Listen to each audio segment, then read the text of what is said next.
Hello, I'm Alex Mansfield, the host of Manny Talks Shooting, and welcome to another episode. This is the shooting podcast where I talk to individuals all across the shooting industry.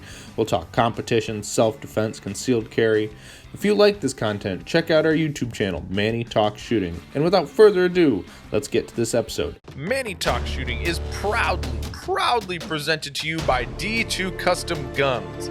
Did you know that Phil the Groundhog isn't the only thing Puxatawny, Pennsylvania is famous for? That's right, D2 Custom Guns, the home of Dan Heizenreiter and one of the best, fabulous 2011 builders in the country. So make sure you guys go check him out, D2 Custom, anywhere you can see him on the social media, Facebook, Instagram, go check him out. If you see myself, Patches Reader, anyone with the D2 Custom Guns, make sure you go check him out, and you will thank me later. Now, let's get on to the show. Welcome, everybody. Welcome back to another installment of Manny Talks Shooting, the shooting podcast on the internet for you because you enjoy listening to these, obviously.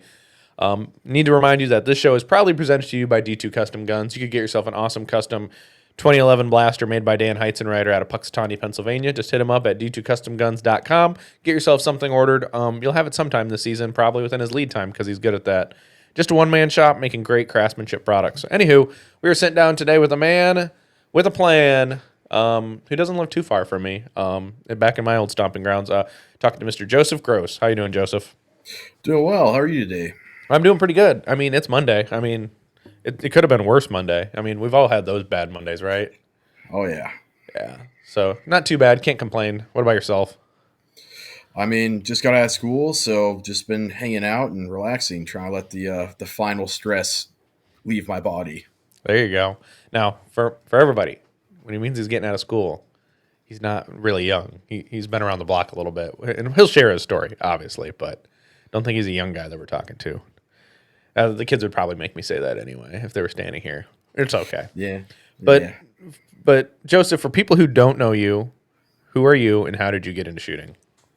So I was in the Army for about 12 years. I was with 2nd Ranger Battalion out of Fort Lewis, Washington. It's Washington State, not D.C. I was did 8 deployments with them and then got out of the Army. Now I'm in college at Hillsdale College in Southern Michigan. I got into shooting. So I was showing around one of my friends around the battalion, and they, hey, we're looking to start a new shooting team. Do you know anyone wants to shoot 3-gun? I was like, yeah, me. So that was Grohs Precision. Catherine, she's the CEO of Grohs. She was like, yeah, we'll bring you on. So I started shooting for the company they were working with at the time. And then they brought me over to Team Grohs about 6 months later. So that was about 2021. Went and shot Memorial 3-gun, and that got me started. I came to Hillsdale College, where we have an action shooting team. Got on the team. Little rough on the tryouts, but they like, yeah, we like you, so you can come hang out with us. So we were doing SASP, the Scholastic Action Shooting Program then. So did a big train for that for about a year, and that's just basically watered down Steel Challenge. So we were doing a lot of Steel Challenge, and then we were like, this is not fun. And the SASP, we had a lot of run-ins with them, a lot of disagreements how they run their organization. So we left them, and now we're just shooting pure USPSA now. Okay. And don't you still send students or teammates to the World Speed Shoot here? We have been. We didn't do it this year. It sold out in like a week, and we were not ready for that, so we didn't do it this year. We have been previously. Greg Clement, he shoots for Team MPA. He took the Steel Master title as he was graduating, and then last year I went down with a couple guys, and we took pretty good placements in limited and then production. Mm-hmm. Yeah. Greg is some freaking phenomenal beast. I mean, he kind of stole McLean. I mean, that jerk. He took him down south. I mean, it's all good. But no, Greg's a good dude. If anyone hasn't listened to it, he was on the show a long time ago, back when he was still living in Hillsdale. So, or as I refer to as the Dirty Dale in when I was my stomping grounds. You got to know the inside stories to understand why it's called that. It's an interesting place for sure. Oh yeah, it's definitely interesting. Like, there's definitely parts of the neighborhood you do not go to, especially at night. Yeah. Going by the Bob East Trail, and you've got a couple encampments that'll pop up every now and again. You're like, what is happening? Yes, yeah, exactly. But no, so you don't know this, but throughout like right throughout the middle of high school, I moved from Marshall north, up north, about 30 minutes north of Hillsdale, and moved to Jonesville. Okay. So my mom got remarried, and my stepdad lived in the area. And he runs a taxidermy to business. So we moved down there, and they had this property, and it's so weird. Technically, their new property is in Litchfield, but Mhm. it's way closer to Jonesville. But the old house that was like way closer to Litchfield had a Jonesville address. It was absolutely bizarre. I'm just like, really? Like, it's all good, but it's all good. So yeah. So you know how fast it took, to get to the McDonald's in Jonesville? It took me about 7 minutes, but that was not going speed. Going down, what road was that? Is that Jonesville Road? Yeah, Jonesville Road. You fly down that thing and be like, "Phew, Yeah. gone." No, but anywho, so you left the army. You were there for 12 years.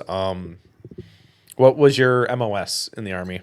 So I was 11 Bravo, so infantryman, and then I went to Ranger Assessment Selection. Was a Ranger my entire career.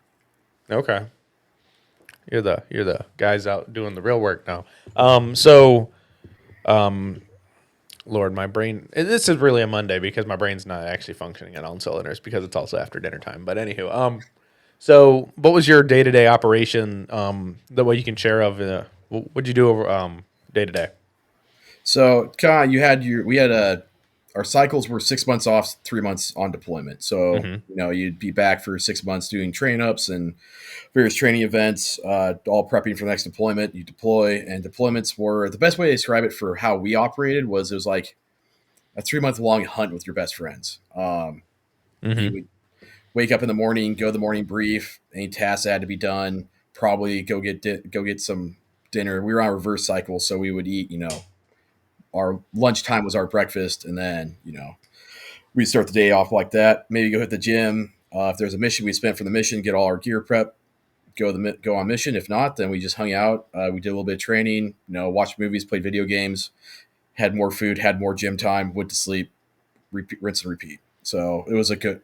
It was actually like, I mean, as much as the stuff we were doing was could be high intensity, like our time like not actually doing missions was super relaxed. Right. So what was your favorite MRE? Ooh, cheese tortellini before they changed the menu because they always change the menu. That was my ranger school. Like, this is the worst day ever meal because Mm-hmm. it had cheese tortellini was okay, but it came with a ranger bar and peanut butter, and then you trade like the Skittles for the Reese's Pieces, and you like put the peanut butter on, and then you put the Reese's Pieces on top of that. You'd have this great little candy bar. That lasted forever inside that vacuum sealed bag. Yeah, who knows how old that thing was, but So, and I'm assuming you ate the cheese tortellini cold, right? Like there was no heating it up. oh, I always heat it up. I was already suffering enough. I was gonna get some type of warm meal. Plus, I was a winter ranger, Mm-hmm. so any type of heat anywhere was like all you could ask for. So I'd always heat it up. I'd sacrifice 5-10 minutes of sleep just to get a warm meal and some type of warmth and happiness in my life. Gotcha. So cheese tortellini was the best. Now, which one was the worst? Oh, veggie omelet for sure. Who thinks that's gonna be okay to be vacuum sealed in a bag? Who wants a veggie anything when you're like out in the field, other No, than vegetarians? I mean, Which or maybe the guy who doesn't want to have to take a shit. I mean, like, you know what I mean? Like, it's food. I get nourishment, but I'm not taking a gram. yeah, just I mean those MRE like a day or two after you got out of the field and you were able to like get everything out of your system was just the best day ever. Yes, I could believe that, and that's. I can't believe we talked about this, but it's okay because it's a Yeah. podcast and people actually care about it. But now, did you make fun of the people who ate the crayons? Oh, always. I mean, everyone makes fun of everyone. I mean, Mm-hmm. everyone's secretly jealous of the Air Force. You make fun of them the most, and then probably Mm-hmm. like Navy Marines. Because Navy, they're the Navy, and they sail around on ships with a bunch of men, and the Marines are just they're a cult. Well, just remember the Marines can't go anywhere without the Navy. They got to have their babysitters. They got to have their Yeah, chauffeurs. they have to have the adults in the room. Have you seen those? I don't know if you watch it. It's a dude. He's obviously a veteran of. I can't remember what branch, but he makes fun. Like he's got his different personality disorders, Mm. and he's like the army guy. He plays a marine, and then he's got like the space. I don't know if it's Air Force or Space Force. Space Force has got like the tinfoil hat and the potato. Have you seen this guy? I might have. That sounds familiar. You definitely like as soon as you see his face, like, oh, it's that guy. Those are pretty Yeah. funny though. But he makes fun of it's all good heckling. But I gotta find. I'll have to see if I can find a good one and send you to. Be laughing at it. So you joined Gray Ghost. Grohs Precision. Yep. Yep. So excuse me for not knowing, but what do they know? What is their thing? Do they make stuff or they just a Yeah. shooting So team? Grohs Precision. So there's three parts to the company. There's Tactical Tailor, who they start off with a guy in the 82nd just with a sewing machine, modding gear. So they do a lot of the U.S. Contract gear making. They have Grey Ghost gear, which is stuff they'll make in like Vietnam, which is still really high quality. It's a little bit more of the what would you call it? More of the cool guy stuff. And then Grey Ghost Precision is where they build AR-15s, AR-10s, slides for Glocks and SIGs now, I believe. Actually, from when I talked to uh, one of the guys there, he said that they actually had their slides bought by SOCOM because theirs were the only slides that would actually function with a suppressor on it. So they supplied a lot of those. Just a really, really solid company. I love those guys to death and will never leave them as long as they'll have me. Mm-hmm. That's pretty cool. And yeah, and I popped up on their website. They obviously don't have a good picture of you. They have no picture of anybody on their team. That's why they're Gray Yeah. Ghost though. Ha ha ha ha. Yeah, we're just ghosted out. Yeah. Yeah, our captain's JP Sullivan. He is a phenomenal shooter, great human. We've got uh, Kyle Heron. He's still in. They're both still in. JP's an officer, so he's been floating around, bouncing around the what's that silly unit they came up with? Um, the basically like the SF replacement guys. Kyle's a sergeant major, I believe, now in the Green Berets, and then not Matt, he's gone. Bobby Wan is he's one of the Black Hats, airborne instructor. Uh, Loves jumping, great shooter. And then we've got JB, and JB is a monster. If you can get him on, his stories on deployment are like I was down in South Carolina shooting a match with him and Matt Kalish, Mm-hmm. and he would start telling stories. I was like trying to type a paper, and I just shut the laptop and like, yes, tell me all of these fantastic stories. He's been around the block. He's a true war fighter. Yeah, that is pretty cool. Yeah. You'll have to send me his information, and I can see if Mhm. we'll see if we can make that happen because that actually sounds like a really cool conversation to have. Yeah. So, you're on Gray Ghost, then you get picked up by the school. How Mhm. hard, how difficult is the tryout shoot or the audition? It was basically like a mini steel challenge. So honestly, it's not a super hard tryout. We've since revamped it to be more USPSA. We kind of change it up every time we do it. It's more personality based a lot of times because like if you don't jive with the team, we just don't want you. Like you could be a Hmm. great shooter if we don't think you're a good fit for the team really, then we'll just be like, thanks for coming out, but see you Yeah. later. Um, so it's a big part of it is more personality, seeing how you interact. Are you safe? Because we're dealing with college students, so it used to be a almost entirely veteran run club because we got picked. Springfield Armory decided to sponsor us and became a varsity team at about 4 or 5 years ago, I believe. Hmm. And before that, in Michigan, you have to have you have to be over 21 to own a pistol. So you had to have basically someone who was over 21 to be on the team, which was like got some seniors, and then really it's just the veterans because how many college kids have a firearm they can actually go shoot a competition with. So Right. very veteran heavy, a little bit older crowd. It's kind of like the veteran hangout club, and we've kind of morphed a little bit just because with Springfield providing guns to us now, we can actually, they're held by the college, and then you can use them, and then transportation falls under a CPL carrier. Right. All Yeah. sweet. Something that they just got to get it to the match and whatnot, or wherever they're going with it. And Mm-hmm. this is why you have babysitters named Adam. Good job, Mm-hmm. Adam. Good job, yeah, coach. Yeah, and if anyone hasn't seen it, well, and you guys probably have to wait until the fall when Adam gets his big old van back out to drive all the kids around because the season's pretty like the 25 is it the 24 season 2024-25 season is like over because school's out. Yeah, pretty much. Yeah. So we just graduated three of our guys. And so now we're pretty much shut down. There'll be a couple kids running around shooting matches. I'll try and shoot some matches this summer, but it's pretty much college is out and the team scattered as the 4 wins. We come back in the fall. We've got a couple scheduled for the fall. I'd have to pull up our schedule real quick. Let me see. Uh, Because I know what Taylor graduated, right? yep, And and Hudson and Sandy. okay, I guess maybe I know. I don't know Hudson and Sandy by name, but maybe by face. Yeah, Only know Taylor because actually it was forced to shoot with him on a 5-man squad. yeah, So I mean, we got real acquainted real quick because it was like we're gonna make this work. This is gonna suck. It's gonna work. yeah, yeah. So we're looking to shoot the Indiana sectional and then the Georgia State for two of our major matches. Then we got our collegiate champion shoot that we're hosting again. Yep, I will be there. I volunteered to make sure everyone gets through the is there and made sure that they all get to shoot. So I'm excited for that because I missed the last year or 2024's match. Yep.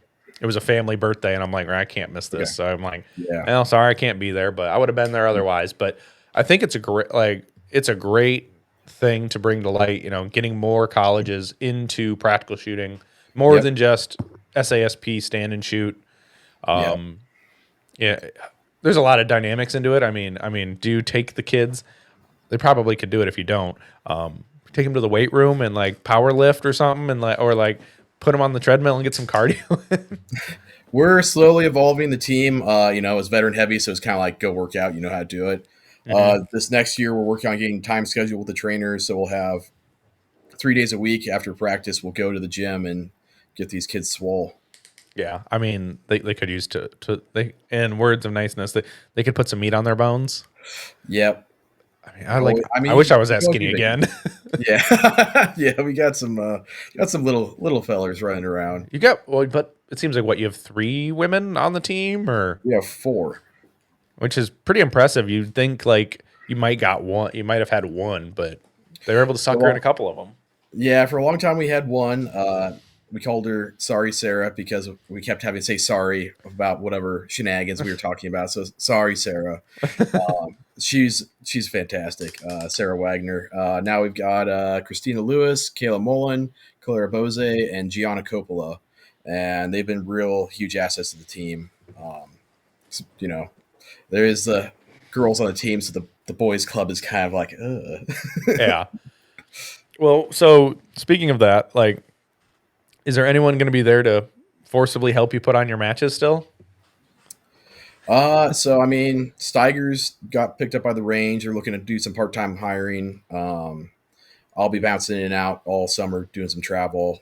But there's a couple. I think Kayla is sticking around to work for about a month doing summer school and stuff. So it's kind of, I mean, it's been pretty much a 2 man operation when you had Adam and Mac, and now Adam and Steiger, and then I stuck around last summer and helped him out. So it's just kind of just 2 man operations putting stuff in the ground. Well, luckily it's their day. Well, it's mostly their job to do that, so it's kind of works out to be a 2-man crew. Yeah, it's not like a lot of the clubs where it's like you just pure volunteer force and it's like please come help us, and whoever can show up shows up, and you just start banging hammers. Yeah. Well, and luckily enough, like they get paid for it, and they can take their time. Like it's not like and they do practice matches for the most part. So Mhm. it's like you set something up on Wednesday, you tweak it for Saturday, you're pretty much golden. Yeah. It's not like most clubs where you're building it the day of or the day before. Yeah, that's usually we'll do like we have a weekly practice match out there on Wednesdays, and so they'll put like 3 in the ground on Monday, Tuesday, Wednesday morning, and then kind of like see how those are, if they're decent or if there's something goofy about it, change that one thing, and then you've got at least 3 stages built. Yeah, makes it definitely easier than having to rush to get it done. I've always enjoyed the Hillsdale matches. Everyone I've gone to, and the team's learning. You guys, the people there, you guys are always tweaking and learning, taking good feedback from shooters on what they like, what they don't like. I'm glad you have 6 real pistol bays.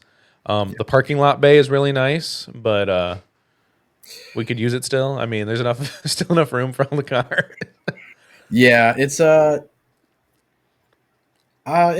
we've talked about it, and that rifle bay. I think it'd be cool to do like 100 yard, like stage where like you start at 100 yards and you have to run forward. That would be something totally different. But Yeah, we'd have to it's park everybody up by the archery archery thing. thing.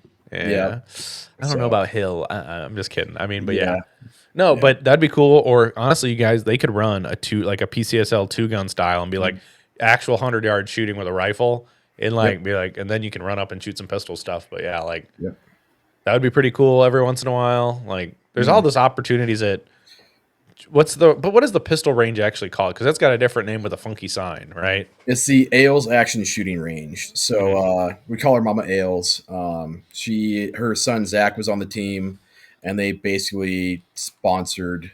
I think partnered is the technical term by the college to build the range for us to use. It was intended for the action shooting team. We're like, well, we're only here for a little bit of the time, so let's get some use out of it. Mm-hmm. Um, we have been talking. They're talking about doing a rifle, pistol, and shotgun practice match Tuesday, Wednesday, Thursday, and it's revamping the stage to accommodate those. I've talked to them about doing like using a 100-yard rifle bay for rifle, dump gun, run over to like that bay on the end, run a pistol over there, so you can do cross bays, and then Mm-hmm. we have that huge bay. Bay one is like I think it's 50 by 40, and you have that as like another cross bay. You could run in there. You could do quite a bit of stuff in there. So Mm-hmm. we're talking about stuff. It's just kind of slow rolling, getting all the equipment new. I mean, the facility's not even 2 years old yet. So I'm just like, get more stuff, get more stuff, get more activators, get more swingers, get more. And that's the cool thing with Hillsdale because guess what? Like you actually have money. Like they're just like, can you tell me why you need it and maybe we'll buy it for you. It's not like you're sucking a raisin dry. It's like Yeah, there's yeah. money. But you Memorial 3 gun super early or is that in the fall? That's in the fall. That's in October. So what's like if you guys go to a 3 gun match early in the season, early in the Michigan-ish Mhm. season, what's that match? Or does it change? So the Memorial 3 gun, they're the More of Valor is the name of the organization now. They, it's a match they've been putting on for 8 years now to support Gold Star families of fallen special operators. Mm-hmm. And so I'm the only one that shoots that. I'm the only 3 gunner on the team. Mm-hmm. So, but the team so I'm the ambassador for Memorial Valor, and the team are advocates under my ambassadorship. Mm-hmm. Um, so we're going to go down again, and they'll help, they're going to help with staffing the match, helping with last time we took 3 people, and they helped with sales and just moving stuff around, just gophers on the range to help out, and we're going to bring another crew back this year to help out. But Mm-hmm. I'm the only one that actually shoots it, and for me it is kind of awkward. It's after the collegiate championship, which is good because that's kind of our big humdinger of a match, just because we're actually winning collegiate titles. We can show the college like, hey, we won stuff and we're cool and worth your money. And then bringing more colleges in so we can shoot against them.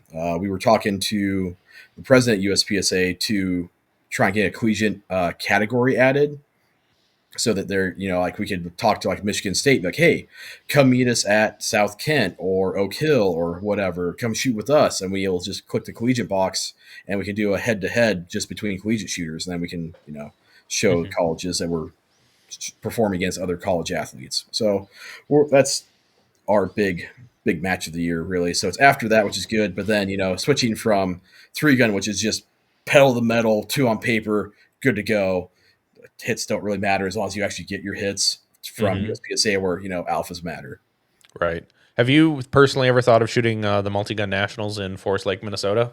So I shot it last year, and I've been shooting TAC ops since I started. Well, I actually started with open, but I had like one of the first generations of the Genesis arms, 12 gauge mag fed shotgun. So I shot open, and they hadn't revamped their system at that point, so they're still using springs.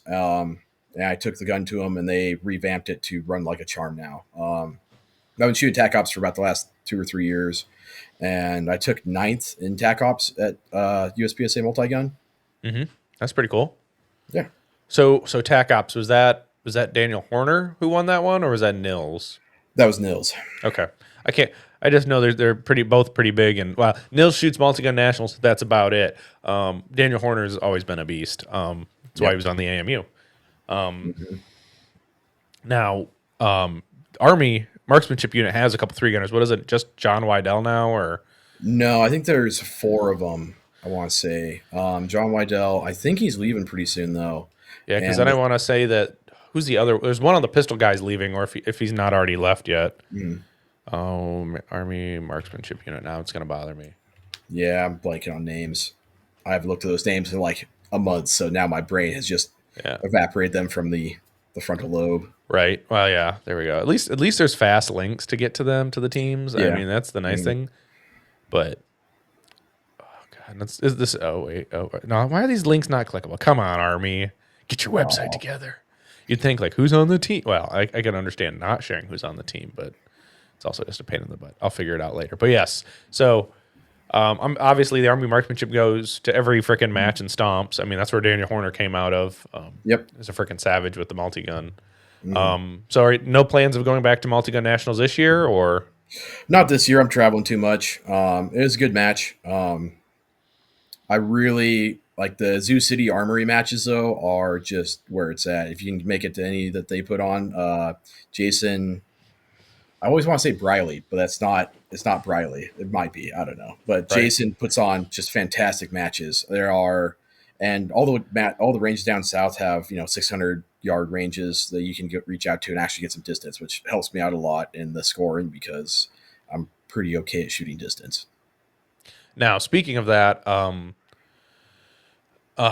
isn't that where Memorial 3-gun is also where Zoo City is, or is that a different range?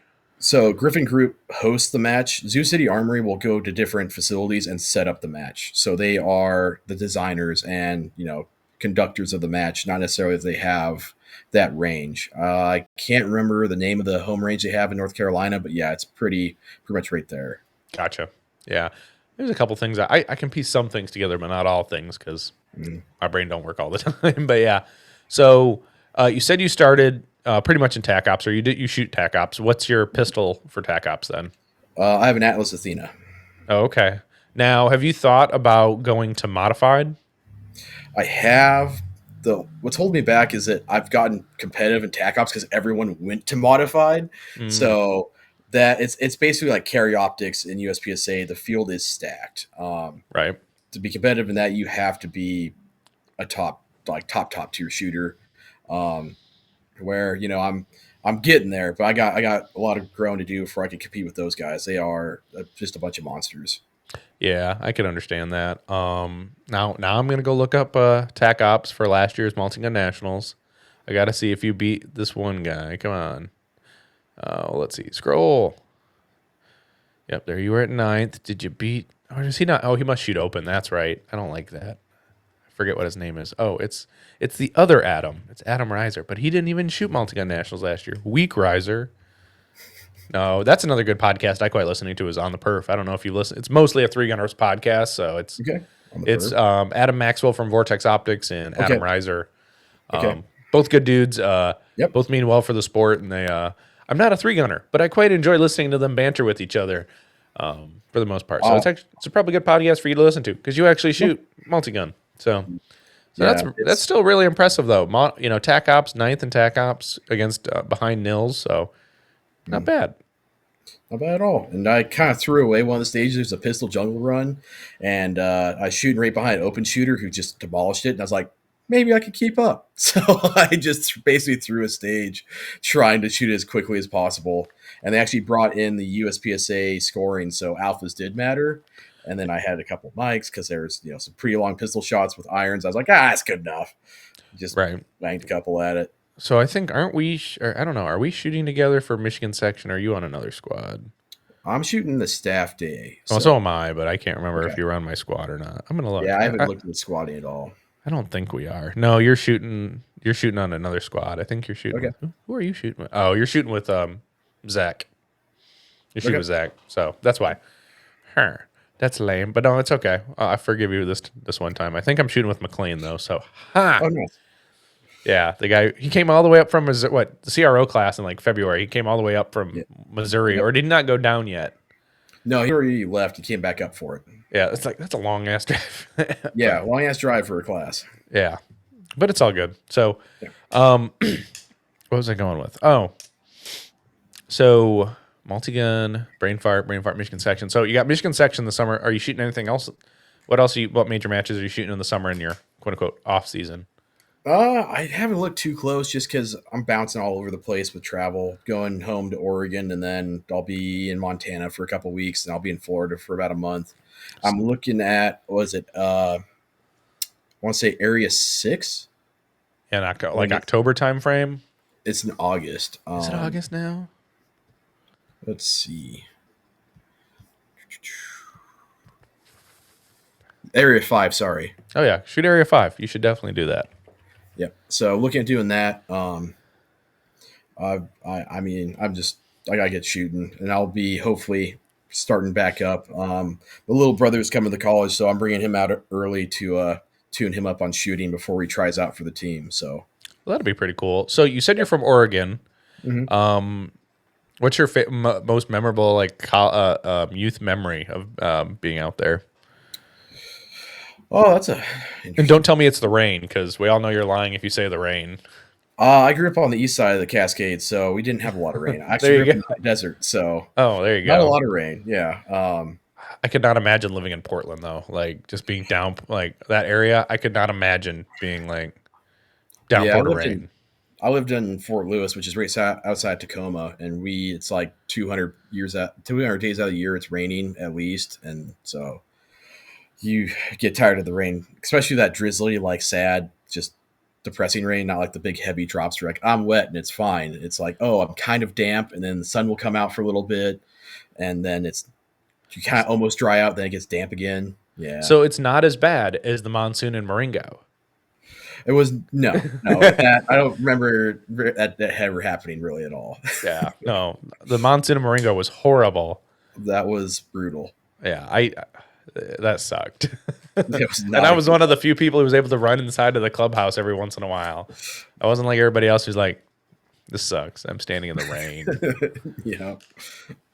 But so Montana, are you going hunting or something during the summer then? I'm gonna go see some friends out there. I've got my buddy Cole, my buddy Dave. I got a bunch of friends in Ennis. They're kind of in the Bozeman area, and then I got a bunch of friends in Ennis, Montana. Willie, Buzz, Paul. They a bunch of old Rangers, Green Berets I met out there. Go hang out at Willie's Distillery, my favorite distillery Mm-hmm. in the world. It's awesome. Willie's he was a Ranger, then was a Green Beret. Got out, went to Montana, started a brewery or a distillery with his wife, and they make some of the best whiskey, like like the best whiskey. That's awesome. That sounds like a fun time. Yeah, I'm looking forward to it. Thank you for checking out another episode of Manny Talks Shooting. I greatly appreciate it. And if you could do me a favor, please go patronize our partners when you are available. We have always, as the title sponsor, D2 Custom Guns. We've got Outdoor Dynamics, Make Stuff Better, 2 Alpha Apparel, Range Panda, Laugh and Load, Hunter's HD Gold, and Southern Bobby Q. Now, thank you. Let's get on with this episode. Well, that's kind of cool. So I do want to talk about the dreaded match in Ohio, because that was the most recent memory or scar on your shooting career. I'm not saying you died bad, but so you guys shot Friday afternoon, Saturday morning, correct? Correct. Okay, so how did Friday go for you? Friday went really well. I was really happy with my performance. I was kind of sluggish. We did I was in this rifle class with Adam where we ran, and it kind of tuckered my legs out for the match, unfortunately. So I was moving a little bit slow. I think that hurt my times a little bit, but I was happy with my shooting was good. Movement was as good as it could be. So I was actually really happy with how that turned out. I was beating Adam that day, which has been my goal. I've been chasing him for like the last year, like nipping at his heels, and I almost had coach. And then things kind of fell apart the next day. Yeah, I can understand that. So you said you took a rifle class. What kind of rifle class was it? Like a run and gun or positional work or? So it was what do they call the class? American Modern Riflery. So we Springfield sent out a bunch of their A2 clones, and so it was a class for students to shoot basically the M16A2, and started with just positional work, learning how to manipulate the gun, standard kind of bullseye shooting, and then the last days of the class we transitioned to you'd have 12 rounds. You used to had 4 standing, 4 kneeling, and then 4 prone. So you shoot 1 round, run around the berm all the way down to bay 1, touch the little electronic box down there, run back, load a round, shoot it, drop mag, clear the gun, run back, and you just kept doing that. So you did 12 200-yard sprints. Yeah, yeah. No, I want to see Robbie Latham do that though. You won't see him do that. I think Rob would just be like, "I'll have a designated runner." Yeah, exactly. Did he come out at all during the spring shoot season? Not during the spring. Well, usually comes out in the fall. We're trying to so we've been doing a training camp. That was my brilliant idea. I'll take credit for that because I'm a genius. We do a training camp about 10 days before class starts. We'll bring the team back. We'll do like a every day out at the range, dry fire, live fire. And last year, Rob came out for that and helped us kind of get our feet under us because we're pretty new to USPSA. I mean, the team's been shooting it for roughly a little over a year now, year and some change. Mm-hmm. Yeah, and that getting coached from the GOAT of practical shooting essentially is like, Yep. it's kind of just like getting hockey lessons from Wayne Gretzky. I mean, it's just kind of like, Yeah. or Yeah. Alexander Ovechkin, depending on how you flavor of the day, right? Yep. No, it's been awesome having Rob come out. He is a lot of fun to shoot with, and it's almost like he knows too much, and you're just like, can you like dumb this down about 6 or 7 levels in shooting to like where we are? Like he's up here, and we're like the clouds. What you're asking of us, man? Like I don't even know what this is. Oh yeah. Well, yeah, exactly. Like they're just started on the team. Well, Like you can't tell like press trigger, align sights, press trigger, do that. yeah. Well, it's crazy because like his thing is like shooting's really easy, and he's right. All it is you align the sights and you pull the trigger without moving the gun. That's all there is to it. Mm-hmm. And you're like, okay, well, how do I do that, Rob? You're like, that's the fun part. And it's like, hey, you do really good. He's like, good job. Yeah, just like that. Now just do like that, like 100 to 300,000 more times, and you'll be good to go. It's like, thanks, Rob. Thanks, buddy. Yeah, yeah, exactly. I mean, he's lucky. He still lives in Arizona, so it's nice and warm most of the time. Nice and warm. Yeah. So Yeah. So we'll go. Let me go dive back into Buckeye because I'm gonna forget if I don't. So what was your stage? You shot Dirt Bays first day, right? Well, the 6 through 12. So Okay, yeah. So which stage was your favorite? Oh, the one I did the best on, I think, was Bay. So we started on 10, I think. So I think it was Bay. We had that lightning lockdown, Mm-hmm. which I didn't think I'd ever have that again. That was a flashback of this sitting in Ranger School under a tin roof, just like. Don't get electrocuted. Yeah. But I had like an hour to like look at this stage, Mm-hmm. and I think I ended up being like took like 5th in limited optics on that stage. I want to say it was Bay 10 or 11. It's I probably think 11. looking at your scores, I want to say it's 11. The one with the loaded table start. Yeah, the unloaded table start with your hands back. Yep. Yeah, I had one makeup on steel, and then that was about the only thing I could have done better, I think. And I had a really good run. I mean, I just sat there for like an hour just visualizing. So, and I was like, oh, that's what I have to do. I started over visualizing. So that almost kind of like, it was almost too much because I was like, this is what I need to do is just sit here and visualize. And then like I'd get my own head about shooting. And one of the things I've struggled with is I'll be like, okay, I'll like get my sights on. I'm like, okay, I'm done shooting that. And I'll be on to the next target and I'll start drawing the gun away. So finding that balance of having the right amount of visualization, not doing too much so I haven't already shot it and I'm just leaving targets, like getting those dirty mics. So you shot limited optics this match. So I'm assuming it was a Prodigy with a dot on it of some sort. Yeah, SRO. There you go. Using a Michigan-based dot, not those Chinesium dots. No, No dots are Chinesium. good. Whatever dot works for you guys. I personally do use an SRO on my open gun, so it just works for me. Except when you get hit with the sun right in your face, and you're like, "Oh no, this is awful." Yeah, where is the dot? Yeah, well, and that's where those sunshades come in handy. But I'm definitely not leaving one in my pocket to then like, oh, let me slap it on mid stage, like, ha ha. Yeah. That's so dumb. Yeah. Just all the waste of the time. But no, yeah, I didn't do terrible on that table stage. You definitely could have forgotten a couple targets, like those steel that you only could shoot from a couple spots. Yep. I know for my personal run, I went straight left, and I shot that paper that's like in between the wall and the barrel.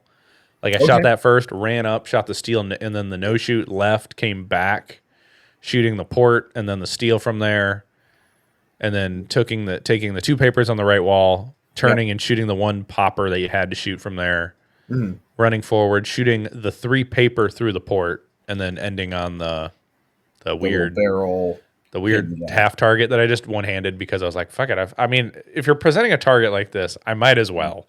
Whap, Yep. whap. Yeah, I ran straight up to that Mhm. front port, and then I cleared paper left to that. I think the two paper there right there. I think there was a steel, and then the last paper. Yep. And it was more efficient to start with that paper over there, and then you can start backing out. But I wasn't gonna fight my brain. My brain wanted to shoot it left to right. Well, Right and at I don't think it really, especially in the rain or the crappy conditions, I don't think it made any sense. Like I think you're adding too much risk in the backing up portion because you're backing up. You should have seen that by the end of the Saturday, that whole bay, you could not see the fault lines. Like there yeah, was nowhere for the water to go. Like it was just yeah, like a swamp. yeah, So, which was there's a couple bays. I think halfway through Saturday. No, it was most of the way through Saturday. Bay two, like the three per stage. yeah. Oh, I literally, me and the stage crew made a trench to then mhm. get it to the drain because it was like they had to put pallets in the bay so they could paste the targets along the wall. Oh yeah, It was that full of water, and I'm like, they yes. have a vertical French drain here, but of course the vertical French drain was 2 inches above the water line, and I'm like, Ah, so what I did is I snipped on the vertical pipe and said screw it, and it's like water is going down this thing. Well, and then by the end of Saturday, the stage crew's like, thank you so much for intervening because this was becoming a problem. I'm like, yeah, well, I wasn't doing anything other than getting wet, so I might as well get wet and do something while you're. Luckily enough, the match director came around and gave away like the raffle prize, like the random prizes at that point. So I was like, good, I've got 5 minutes. So yeah, and then the water decreased significantly, but no, I did like that table start stage. It did have some options, and a lot of people forgot things on that stage, which I can understand, yeah. especially those steel. Like I think my only biggest complaint about the match is it told me where I had to start pretty much every stage. Yeah, there was not a lot of. There was some options of shooting things different, but it's pretty straightforward. You had to shoot it this way for most of the stages, which I didn't mind a lot, but it's also not as fun as some of the stages where it's like, oh, this is pick your choose your own adventure type of stage. Yeah, well, and and as some people say, it's like, well, there's only going to be, even if you tell them to start anywhere, there's going to be one or two plans or positions where people start.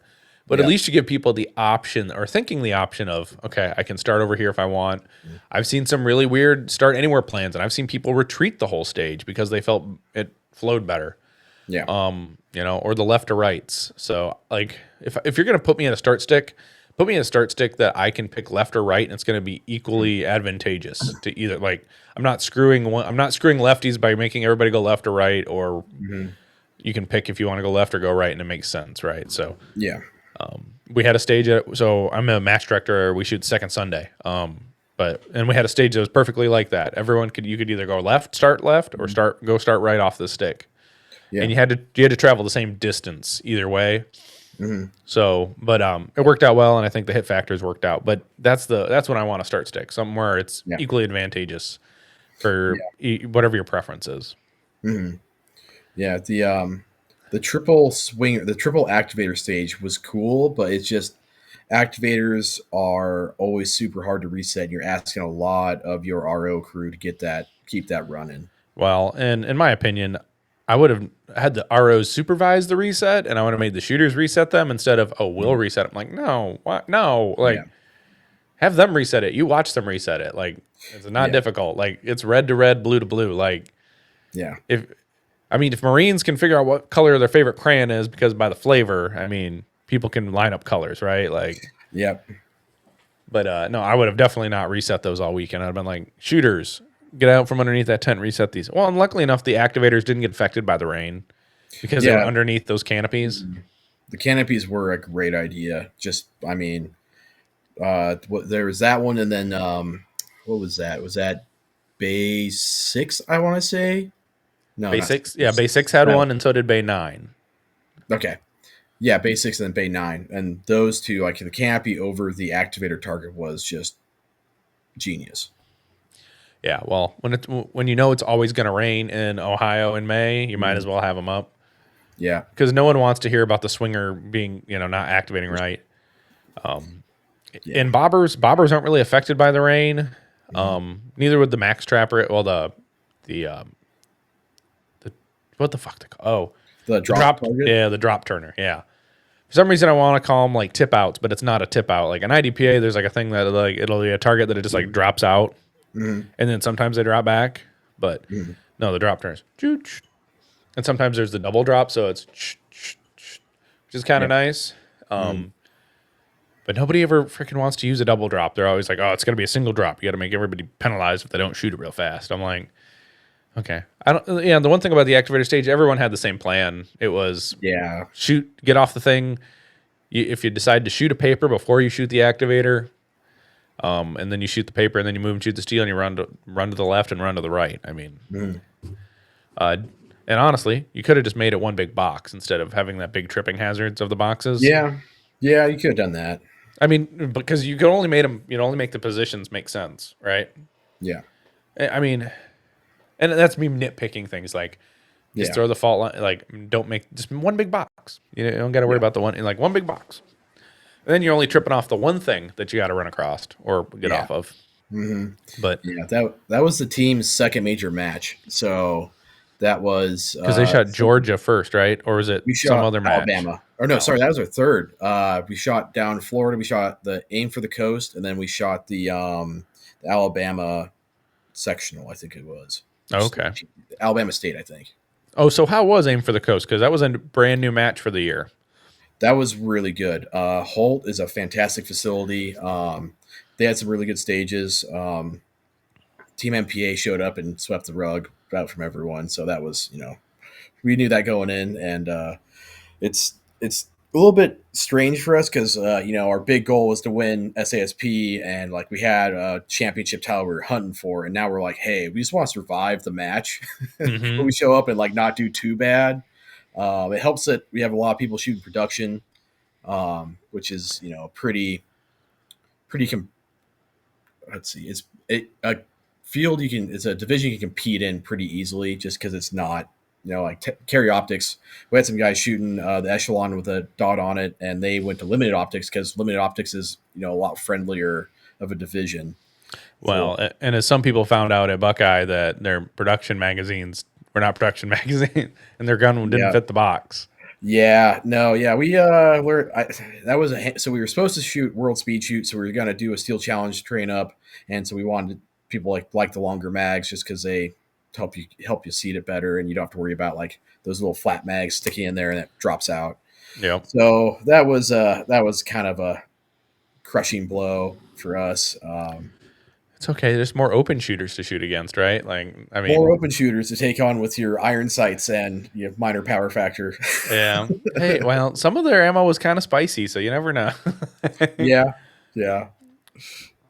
But no, it overall it looked like you and the team did fairly well at the Mhm. match. You suffered through the rain. You survived the monsoon in Marengo. Yep. This match will probably always be known as is like it's always gonna freaking rain, but Yep. it is what it is. I think we as a team have been talking about it, and it's like, hey, we're gonna try to shoot for a different weekend in May because we don't like keep getting rained on. Like Yeah. shooters, you have the choice to leave. Like staff, we're kind of like stuck because Yeah. if too many of us leave, like the match can't happen. Like Yeah. Yeah. You're when you're ROing a major match, you're just kind of like, I'm here, and it's either fun or it's miserable. yeah, that's for sure. It's either gonna be fun or it's gonna be miserable. Like Hmm. I'm working so many major matches this year. It's honestly, I think I'm shooting 7 or 8 majors. 1, 2, 3, 4, 5, 6, 7. Yeah, so if I count the collegiate match, I'll be shooting 7 majors Hmm. and working 6 of them. Oof. Yeah. Well, I'm a glutton for punishment, and I'm also a cheap ass. Like I can't pay the $200 to go shoot the match. Yep. So it's like, well, I actually kind of come out okay if I work the match because they pay Yep. for my hotel, they pay for my range fee, Hmm.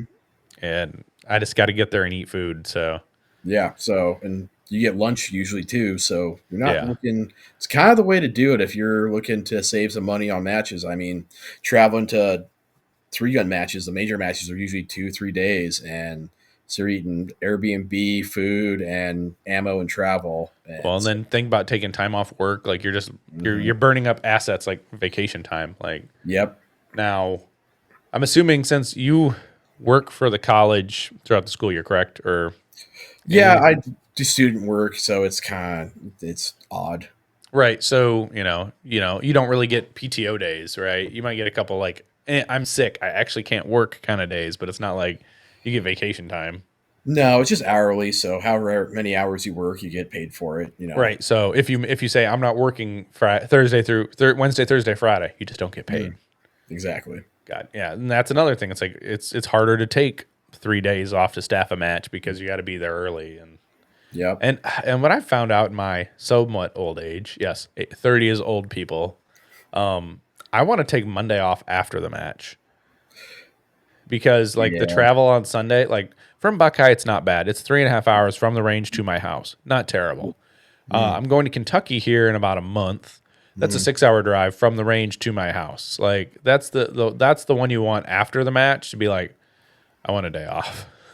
Yeah. I mean, so we shot Ohio. We came back on Saturday night. Sunday was supposed to be my study day and prep for finals, and I just got nothing done because I just was like, just in that kind of like post shooting, your brain fog, just tired, can't process anything. You just kind of curl up in your couch and turn on a movie to let your brain, reset. Yeah, that's true. What movie did you watch? I don't remember. That's okay because sometimes you don't need to remember the movie. Exactly. Right now, I keep seeing these things on like Instagram. They're little reel bits from the Minecraft movie, and it's Jack Black Okay. singing like the Steve's Lava Chicken. Have you I seen haven't that? seen it yet. I'm I'll have like, to throw that on my watch just list. just type in Steve's Lava Chicken, and it gets stuck in your Okay. head, and then my wife is about ready to murder me every time I'm like Steve's Lava Chicken, and she's like, "Shut up!" I'm like, "It's catchy." You make catchy like jingles and like I don't know if you remember back in the day when people made custom ringtones and stuff like on their Oh yeah. phones. Hmm. Yeah, exactly. It's like what I was like, Yep. It's like, oh, that's catchy. Yep. Oh, just like my alarm clock. I hate my sound of my alarm clock on my phone, and people have it as like their ringtone. I'm like, no, Oh god, that's the that's noise I get up to. yeah. You're just like, I'm awake. I'm awake. It's like 5 in the afternoon. Like, yes, I've been awake for 12 hours. Yes, well, they're the it's like out of a dead cold sleep. You're like, what? Oh shit! It's that evil sound to get me up. Yep. And then you're reaching for the phone, like stop, please stop. It's not that Pick up. and it's not that it's ever hit the snooze button because that never I've never done. I never do that. The snooze is just a lie to yourself because It by the is. time you fall back asleep, guess what? It's time to get like as soon as you fall back asleep, it's the thing's going back off again. Yeah, or the people that have like 15 alarms set up on their phone, they just hit stop and let the next alarm go off. You're just like, dude, like just get up. Like if you know you're gonna wait till the last alarm, just have that one go off and get up. Yeah, exactly. Don't wait the whole extra 10 minutes. I'm like, yeah, no. Luckily, I never had like a roommate like in college or anything. So I was like, yeah. Technically, I've still not graduated college. Maybe I need to do is go to Hillsdale and go try out and go hang out with all these young whippersnappers and be like, Yeah. problem is I can't probably shoot my gun on the team. That's the sad part. You'd have to shoot a Springfield. Okay, can I? Well, that's not terrible. I can gunsmith it. Well, I'll buy a second one and then gunsmith it because that's what Taylor did. Because what was it? Yep. What would Taylor? What did he? He did a very bad trigger job on one of his guns, and he's like, they told me I couldn't shoot this one anymore. Yeah, he took his Prodigy, he tuned the trigger and it Mhm. was going full auto, so he took it down to Chile because they were 20 minutes away. Took it to Chile, and she was like, "What did you do to this?" And I, then I Chile like did the whole thing for him. I could explain. I could understand Matt saying that. Yeah. Matt's a cool dude. I mean, he's only down there in Hudson. Like, I've picked up a couple gun parts from him. Done some transfers. He's like, you're like the first transfer this year. This is weird. Like, because it's still like he does on paper, and it's like most places where I go, they're all digital 4473s. Like, Yeah. not I gotta actually I gotta fill this out and I gotta read it. Like, because I'm used to the prompts, but Yeah. it's like and then it's No, that was a cool part is going down, at least going down to Chili's. You can see the shop and see the half-built airplane that's in the pit with this vicious attack. Have you ever been there? I haven't been there. One of these days you need to F up your gun enough or go get some parts or something and be like, go just pick them up from Matt and go see him in the shop and then get attacked by the vicious min pin. It really thinks it's bigger than it is, and it's like, Yeah. really? I'm not afraid of you, dog. But it's still adorable, and I think it had a sweater on the last time I was there. I want to think it was a sweater because you could still hear the tippy tap of the nails. Yeah. And then it'd bark at you, and then it'd go lay down in its bed like on the other side of the shop. So, but that's definitely an impressive for a small facility. It's very impressive. But Lord have mercy. So, what made you pick why'd you pick the Atlas Athena as your personal like TAC Ops gun? So I did a little too many modifications to my Grohs pistol I was rocking. So Grohs frame and slide, built it myself, and got a little too handsy with it. And I was just like, I'm just gonna buy a gun. And I had stopped by the Atlas booth at SHOT Show. I was like, so if I was gonna shoot one, would I shoot? They're like, the Athena. I was like, good enough for me. And I came in some money. I was like, man, it's a steep price. And then just kind of talked myself into it. I mean, just an upgrade all around into the 2011 game. Their products are fantastic. Now, buyer's remorse. I wish I would have got MPA just because they're cheaper and just as good. And, Greg's on the team. And I was like, man. But I was already kind of like had my heart set on it, like deep inside that buyer's just bias of like, I've seen it and I've touched it and I want it. Yeah, I know how that feels for sure. But it definitely is. Do you have a backup, or are you just still rocking one? Like just rocking one. Well, yeah. And are you shooting 40 or are you shooting 9 out of it? 9. Okay. So you could take your dot off a Prodigy and be like, okay, I have a backup gun. It's not the same, but it'll work, right? Yeah. So I mean, the Prodigy is a great gun. I mean, it's an entry level 2011. It does its job fantastic at that. I think they had their mainspring. I think was a touch light when they first released it, and that's where a lot of the bad press they got about it was.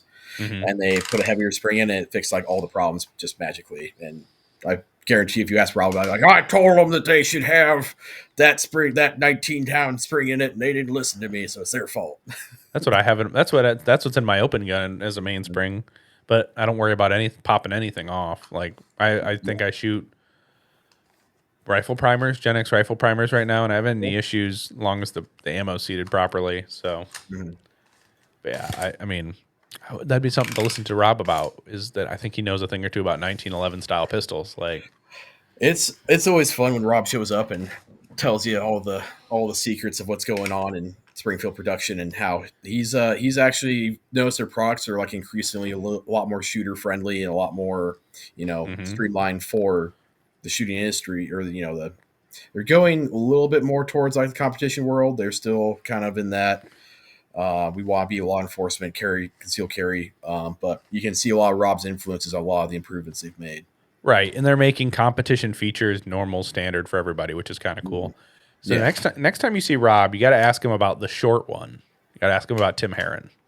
Okay. Because the great that's Rob's the great one, and then we got it's the goat, but it's like they shortened it for somehow, and then there's Tim Herron the short one, SHO, and it's like it's like freaking Tim Herron the short one, and then you got the great one. But they both shoot single stacks, and they quite enjoy each other's company. But it's always funny because Tim's so short and so nice, and Rob is Rob. Not saying that he's not nice. I think I talked to him, like I said 2 words to him, I think, when I saw him in September at the match, the Hillsdale match. And that was like the biggest squad of the match. And we're like, okay, we're all done. I except you guys. Bye. It's like, well, Rob, he's teaching he's teaching everybody every shooter. So it's going to take him longer. So it's like, but hey, that's like, who can say, they got paid, they go to college and they got to take a class or training from Rob Latham, right? Like, yeah, no, it's been a great opportunity. I mean, the program is under, Coach Burlew has been fantastic. And I think I've been able to give them some nudges to just keep that progression going. Hmm. So speaking of John A. Halter, the whole shooting center, I know what you guys they were building an indoor outdoor range. Yes, the Nimrod building. So I believe it's a 50-yard covered for the shooter, covered at 50, and you'll be able to shoot that. I'm not sure what's gonna be done. It was supposed to be done in June. They were getting the keys, but I think that's been pushed back, and who knows how far that'll be. Construction woes. And then there's also supposed to be a precision air rifle portion to it and an archery portion as well. Well, that's kind of cool. So the team relatively could go practice in the winter inside. Yeah, so we're looking forward to that. Hopefully, it works out that we can do that. I think that they're going to do shielding all along the sides too. So they kind of want us to host matches there as well. So we might see some indoor outdoor matches available in Southern Michigan here at some point. Yeah, that'd be nice. Especially like if you do them.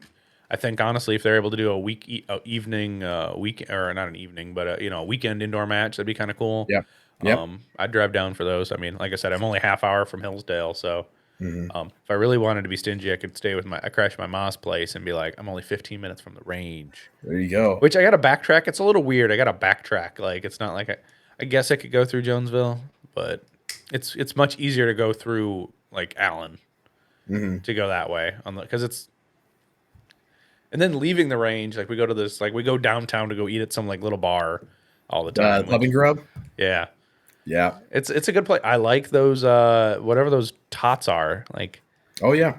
those the I want to call them like garbage tots, but that's not the name. But it's like The ones everything that on barbecue pork. Yeah. with the bacon and all the cheese. And Yeah. Yeah, they're good. I'll tear those up. The only thing I complain about is they put it in a basket with like the parchment paper, and I'm like, it's poking through and it's seeping everywhere. Like, can I have like a real bowl or a plate? Like, Yeah. I'll wash it myself. I don't care. Just start bringing your own bowl. Yeah. No, that's always a good time is getting food with the crew afterwards at a match. Is Yep. like that's what I like. I'm like, yeah, I like the shooting, but I'm like, I want to go eat afterwards. Yeah.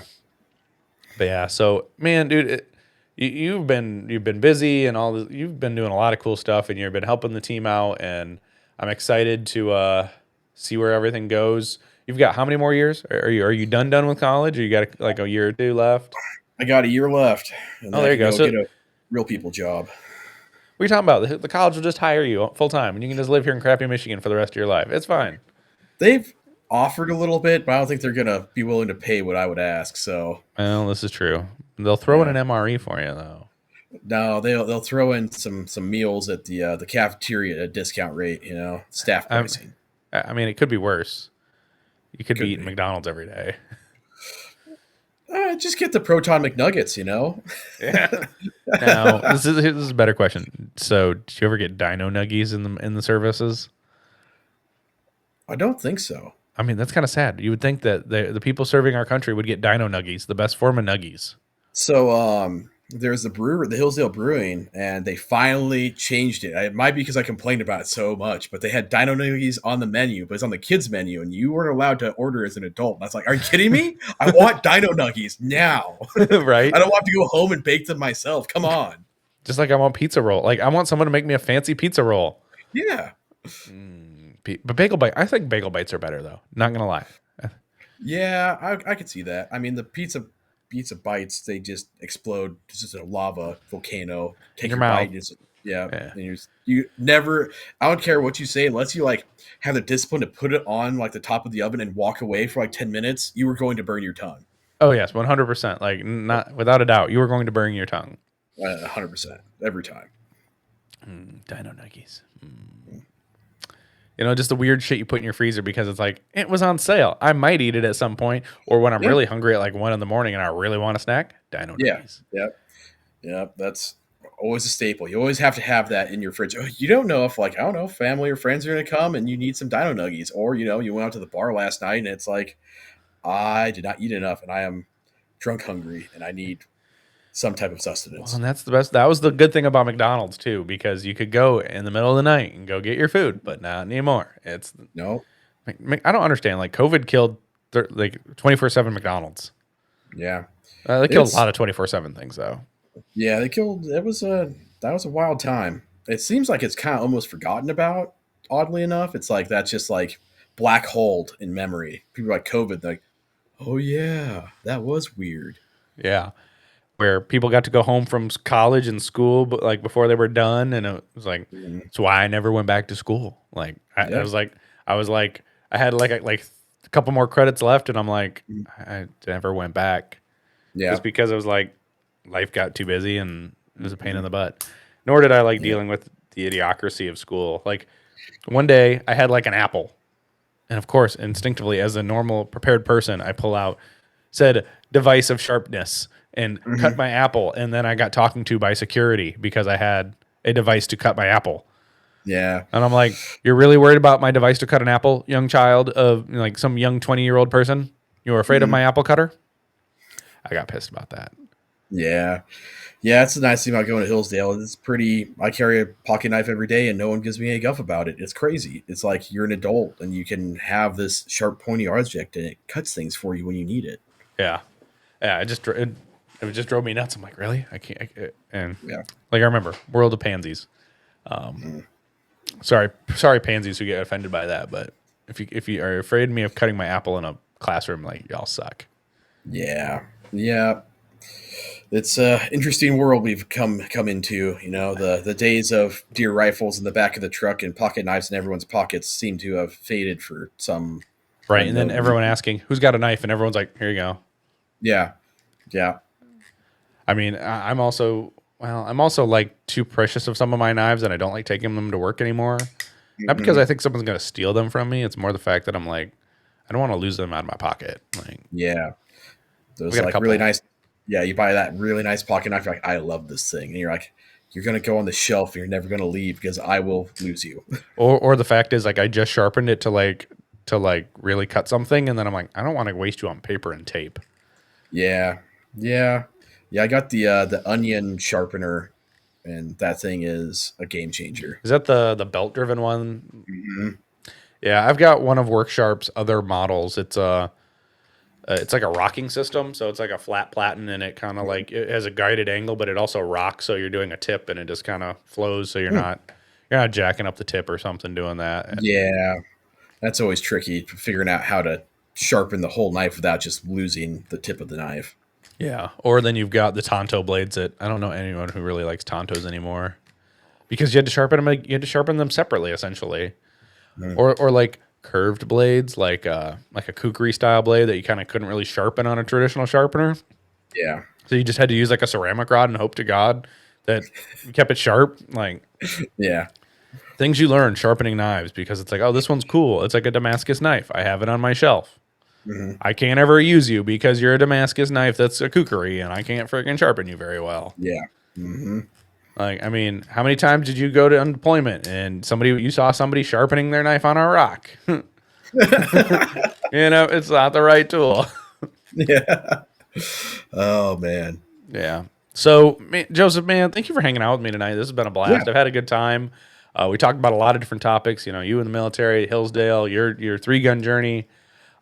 Before we go, I've got a few more questions. So, what are your goals going into whatever the rest of this year for shooting? Because it's kind of weird to say that it's over partially, but it's not because it's It's like weird. ramping up. Yeah. Yeah, It's kind of just terrible timing for school to be out. yeah. Summer They need school to make people. it, yeah, they need to have just school starts in January, ends in like November or something like that. We have like 3 months off there. Yes. Um, but so one of the things I've noticed is I've been over prepping a little bit going into targets. So I'll see the dot on target and think I've got 2 good hits. I come back later, I've got a mic, and I thought I was pulling early because I've got some nasty 3-gun habits of just swinging through targets. So I'm over prepping slightly, and I'm missing that first shot on target because I haven't quite settled the gun. Just a small over prep, so I need to tighten that up a little bit. The biggest goal I have is just dry fire more. I mean, Mm-hmm. I got a bunch of targets I printed off. I just posted them all over my house, so it looks probably a little schizo in here, but it's super helpful. I put it up and just watered around and dry fired for a while, and that's just the best way you can train, honestly. Like live fire is awesome and helps you with those, refining the recoil management, stuff like that. But it's really the dry fire is what's going to make you a better shooter. Yeah, the myelination of the good reps and getting in the reps is the big thing too. Is super huge. Getting your eyes to just move faster. If your eyes can move, your gun can get there just that little bit faster, and you get those better shots, like splitting those times down. Those, I mean, my splits are good, so I'm not worried about those. It's just I gotta, get my eyes there faster so I can eat up that time more efficiently with my movement. Yeah, absolutely. I 100% agree with that testament. So I agree on that. So Justin, if people wanted to talk to you about, whatever you would, the Hillsdale College team, Memorial, Team Grey Ghost, Precision, where's the best place to reach you at? My Instagram's I got my phone on me all the time, so that's _Grohs on Instagram is probably the best way to get a hold of me. Yeah, I guess you could hit my college email, which is jgross@hillsdale.edu. Pretty easy. Yeah, if you got any questions about that, the collegiate match coming up, questions about Grey Ghost products or Springfield products, or getting out of the military, going to school as a veteran, or just going to school in general. Those are good places to find me.